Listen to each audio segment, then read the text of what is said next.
Why was PG better than Metropolis? Because we made a bet that the world would move towards a world where data protection and civil liberties were important.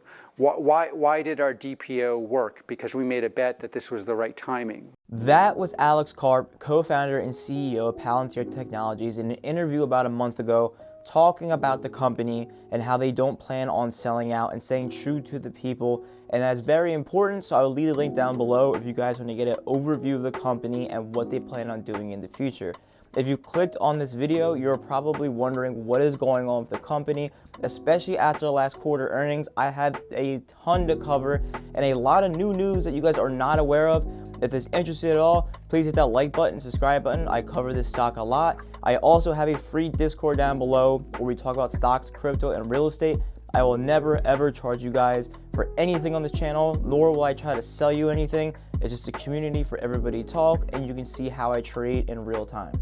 So Palantir's earnings beat expectations by 36% and also met the estimated revenue growth. So why did it go down in price? Well, there's multiple reasons behind that, and a lot of the reasons are not as big of a deal as they seem. One of the reasons is big traders selling this, such as Cathie Wood. A lot of people follow Cathie Wood as an outline because of her success in her ETFs, and a lot of the media has reported that she has sold her position in a small amount. But what they failed to report was that she doubled up and bought more after the dip.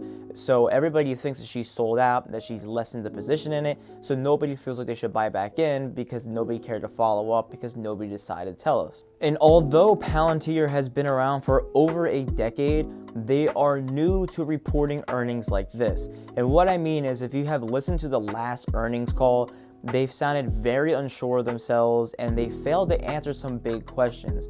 And the reason why I left that interview in the beginning is if you hear the CEO even talk, he seems to stutter over his words a lot, and that happened in the earnings call. It's not his fault personally that he just didn't know anything, because he did know it. It's just hard to think of things off the top of your head. But for us shareholders and people listening, people got short hands and decided to sell because if they can't answer the questions right away, they understand that many people are going to sell off. Some of them happen to be big analysts who've actually lowered the stock price from $25 to $20, and some of them have even lowered it down to a $15 stock price. Now, news like this should not scare off an investor like you and I. In fact, it should make us a little bit happy that we can finally get in at a cheaper price for this dip if it were to happen. Although it is down around 2 to 5% over the last few days, it's not going to be that big of a deal. The reason why is that everybody's going to sell and then more funds are going to buy in, which is typically what happens. Palantir is still a way ahead of its time. For those of you who don't know, Palantir has been extremely successful in countering terrorist attacks in Europe, United States, and other countries like that by using their AI technologies to detect threats and also keep the civil liberties of the people, which is literally the best of both worlds. And for Big Bear AI, as part of the integrated product offering, Palantir's Foundry platform will be integrated with Big Bear AI's Observe, Orient, and Dominant products, creating powerful machine learning extensions for the Palantir ecosystem that will provide global data collection, generate actionable insights, and deliver anticipatory intelligence at enterprise scale to address high-growth federal and commercial verticals, including space, retail, logistics, and energy. Palantir is true to the word. They continue doing partnerships with many AI companies like this who are respected in their field to create a real, true company. And I'm not just saying this myself. This is what the CEO is saying, basically saying that they are working with their own culture. They don't want one person in charge and having them run everything, because that's how you get the power in the wrong hands, essentially. So instead, it's everybody with smart minds coming together to make a really, really good product. Now let's talk about Palantir's price and where I think it's going to go. I'll tell you where I think it's going to head in the short term and the long term. For me, my trading strategy isn't going to change because of this news. I already have my price targets that I planned on buying. This is not going to change my opinion on this, simply because I'm not going to just sell the news and buy into any type of FOMO. Instead, if you look at the 3-month chart on this, you'll notice that the high is around $28 and the lows are in the $23 range. If it ever gets below $23, I will add more shares and dollar cost average down from that. And as low as it goes, I will keep adding more shares. I'm a long-term investor in this company. these short fluctuations don't really bother me that much. I just see them as buying opportunities, and I will load up more because in the long run, for 3 to 5 years, this stock is going to be huge, and at a price like this is going to be a price that everybody wish they got in at. Now, if you're a short-term trader, you can go ahead and just look at the year-long chart, and basically the 52-week high is $45 flat, and the 52-week low is $16 a share.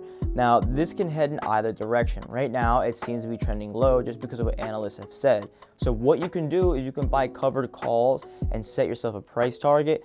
I may do this myself. I am still unsure of the time I'm making this video, but I will announce it if I am in the Discord by the time this video is uploaded. But another way you can look at trading this is just look at the 3-month chart, and you can swing trade this to what the average price has been hitting. Because if it goes down below, there is a very good chance it's going to go back to its original price point that's been fluctuating at within the next couple of weeks or months. And although this may not be as important, this stock used to be trending a lot on Wall Street Bets, and right now, other stocks like Tesla and Rivian are at the top of the trending list.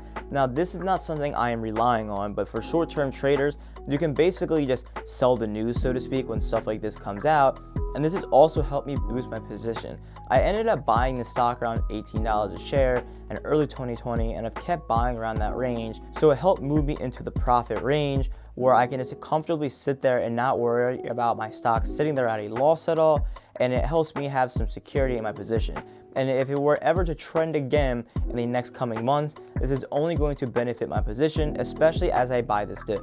This is all I have so far for the stock. I will continue to do more updates and possible price analysis. If you guys want me doing a technical analysis video on this, I'll be more than happy to. Just comment down below what you want me to do, and I'll make sure I make some type of video on it, or at least include it in the next post. I try to make at least 2 videos a month on the stock, just covering any major news. Sometimes I make more if there's any mergers coming up, any partnerships, or anything like that. If this video provided value to you at all, please like, please subscribe. If at any time I'm unentertaining to you, feel free to unsubscribe. Thank you guys very much for your support. I'm almost at 1,500 subscribers. I am super grateful for all of you, and I will see you next time.